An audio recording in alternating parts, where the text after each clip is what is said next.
Hey, it's Kyle here, and today I'll be reviewing the newest episodes of The Bad Batch, Season 3, Episodes 10 and 11, Identity Crisis, and Point of No Return. If you haven't watched these episodes yet, please stop watching this review at this time, because this will include spoilers, and come back and watch this after you've actually seen the episode. And with that warning out of the way, let's get talking about these two episodes. And boy, was this a dark and heavy double feature. I'll say one thing I'd kind of been thinking over the course of the season, the Bad Batch, after they escaped Mount Tantus with Omega and Crosshair, or I should say when they escaped, I was kind of a little surprised the remaining episodes, we hadn't really been getting any check-ins with the Imperials. I kind of expected maybe every episode you'd get like 30 seconds or a minute with Hemlock or Emery or one of the Special Forces soldiers, just kind of seeing what's going on with them and stuff like that. But other than when their paths directly crossed, like in that one episode, we really weren't seeing anything going on in regard to the Imperial side.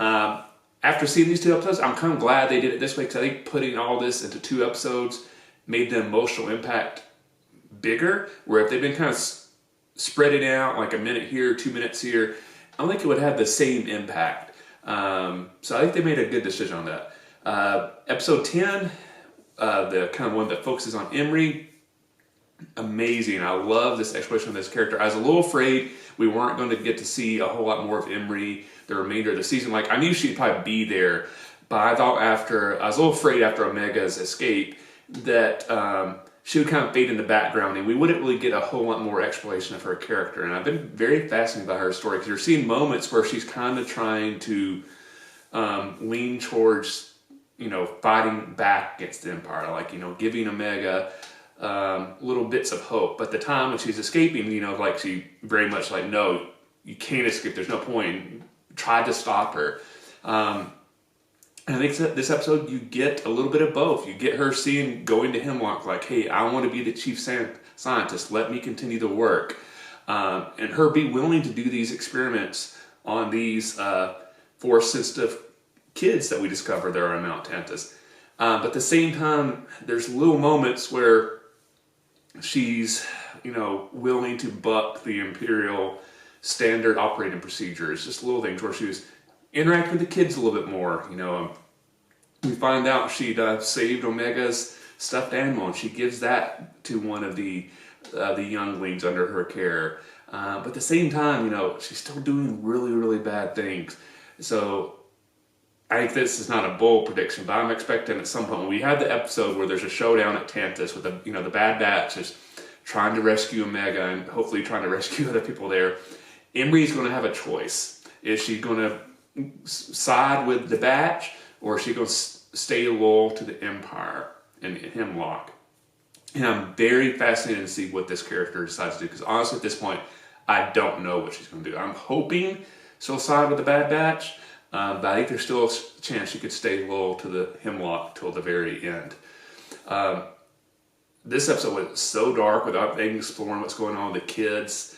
The scene where we see a neighbor turning in his neighbor because he realizes there's something going on with this kid. It reminds me so much of somebody who's a study of history.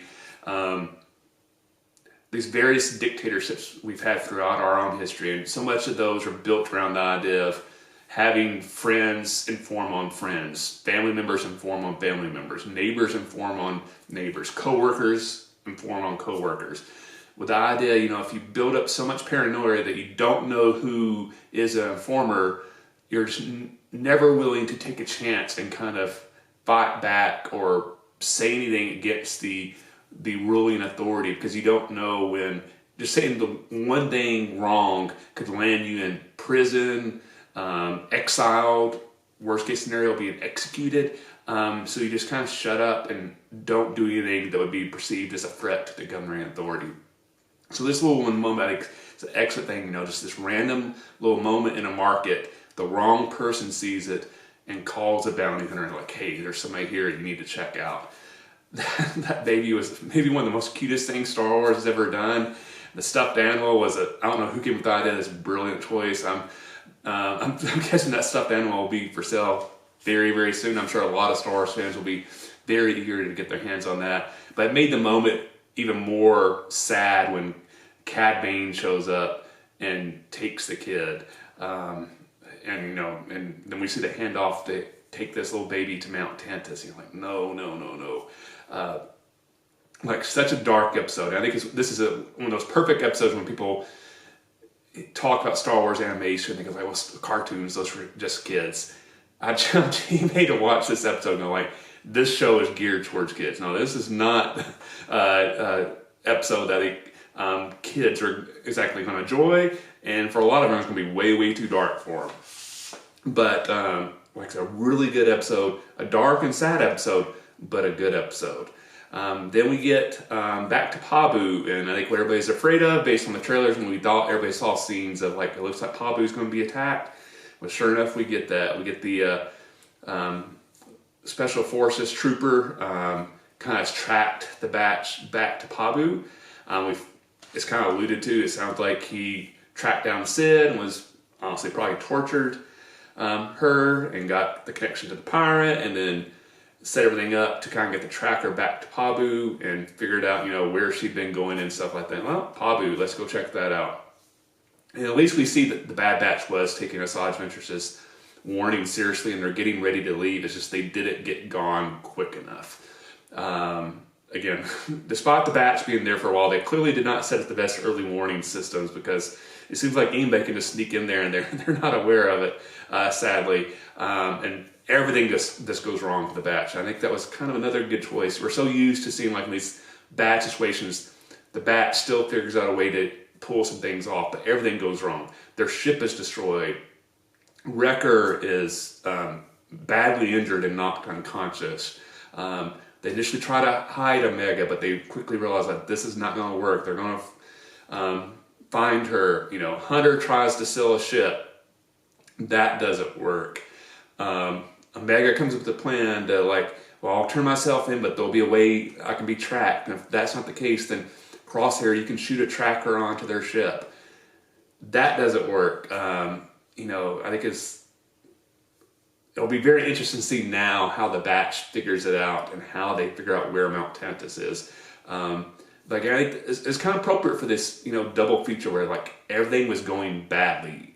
That, you know, you do really end on a real down note, which in the end, hopefully, we'll have a triumph at the end of the series. It'll make the success and the triumph even a little bit sweeter. But in reality, we all kind of know where the Bad Batch falls in the timeline, and we know there's not going to be too many happy things happening because the Empire is still around for a while longer, and things are not going to end well for most of the clones. You know, I think we kind of need to start trending a little bit towards the negative side on some of these episodes because we just kind of know how the overall storyline is going to go for a while.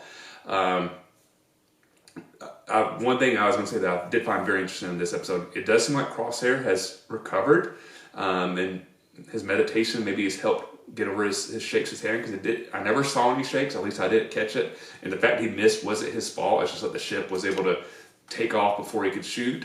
I love the moment when Omega's getting ready to go into captivity again. You know, she takes another deep breath. She's going to meditation herself. I thought that was a really cool moment.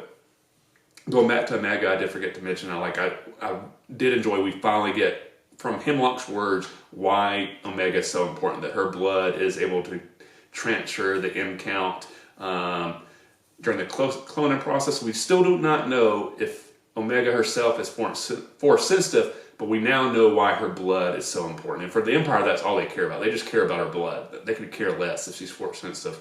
At least Hemlock could care less. So at least we now know why her blood is so important. So I'm assuming the next episode we'll either get Omega back at Tantus, or the Bad Batch trying to figure out how to begin tracking her down. Sadly, I doubt the Empire is just going to leave Pabu. I'm sure they're going. The Empire typically doesn't just go to a planet and once they get what they got, just leave. They usually stick around. So I don't know if we're maybe going to get a little fighting back against the Empire at Pabu in the next episode. Not sure. I'll be very interested to see what they go with on the remaining few episodes. But let me know, what did you think about this double feature, and how badly did it depress you? What was the saddest moment in this double feature to you? let me know in the comment section below. If you enjoyed this review, please hit the like button. If you haven't, please subscribe to the channel. I really appreciate the support. Thanks for watching. I'll see you the next time, and may the force be with you.